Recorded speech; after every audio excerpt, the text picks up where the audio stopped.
Nous pouvons également utiliser des paramètres avancés pour affiner notre demande et obtenir des résultats plus précis et personnalisés. Premier paramètre que nous allons voir, c'est l'ajustement de l'aspect artistique. Et pour ce faire, on va utiliser le double tiret Stylize qui va nous permettre donc d'ajuster cet aspect artistique. Et plus Stylize se rapproche de 0, plus l'aspect artistique sera renforcé et plus le Stylize se rapproche de la valeur 1000, plus l'image sera réaliste. Donc nous souhaitons une peinture de paysage montagneux avec un aspect artistique très renforcé et des couleurs vives. Notre prompt va donc ressembler à ceci. Donc nous allons représenter la peinture d'une montagne avec des couleurs vives. Et nous allons mettre la valeur 0 pour Stylize, c'est-à-dire pour qu'elle soit très artistique. Donc nous utilisons les doubles tirets. La valeur Stylize, vous pouvez utiliser tout simplement S et indiquer la valeur 0 par exemple, ou 1 ou 2 si vous voulez vraiment quelque chose de très artistique, et lancer le travail.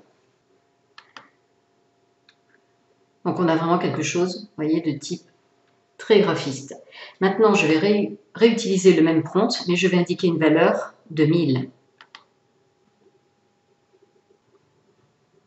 Donc on voit bien la différence, on a toujours une peinture, mais c'est un peu moins abstrait, un peu moins artistique et plus proche du réalisme.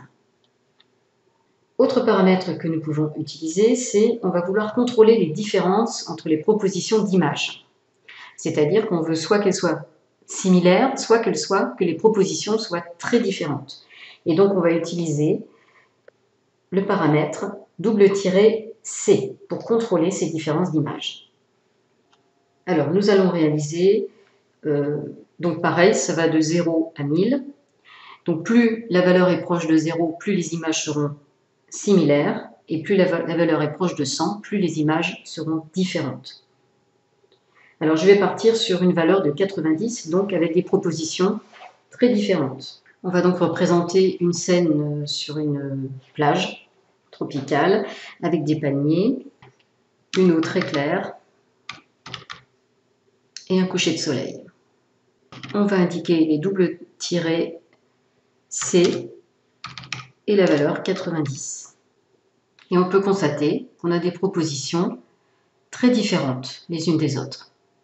Nous allons maintenant demander à Midjourney de nous réaliser une image, mais en supprimant un élément de cette image. Nous souhaitons réaliser donc une scène d'un parc avec des canards, un banc, et nous ne voulons pas de personnages dans cette scène. Nous allons rajouter double tiret no et nous allons mettre le mot people, c'est-à-dire des personnes. Et nous lançons le travail.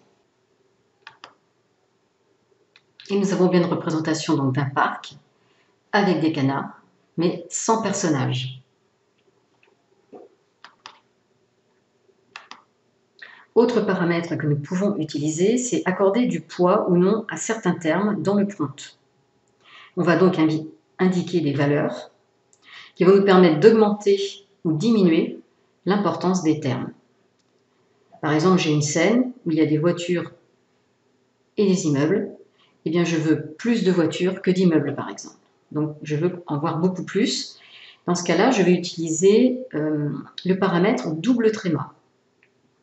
Alors, nous voulons par exemple une photographie réaliste d'une scène de rue avec des voitures et des immeubles, mais on va mettre l'accent sur les immeubles. Donc on va donner plus de poids aux immeubles qu'aux voitures. Alors les valeurs commencent de 0.1 à 10 000.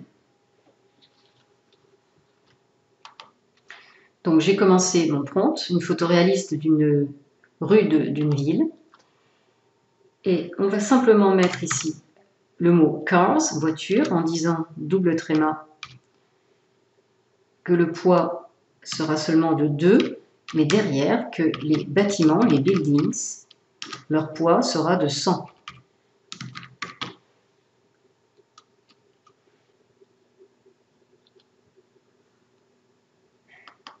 Donc notre travail est terminé. Et donc on peut constater qu'on a beaucoup plus d'immeubles que de véhicules dans chacune des images représentées. Donc voilà les paramètres supplémentaires que vous pouvez ajouter dans vos prompts pour Midjourney.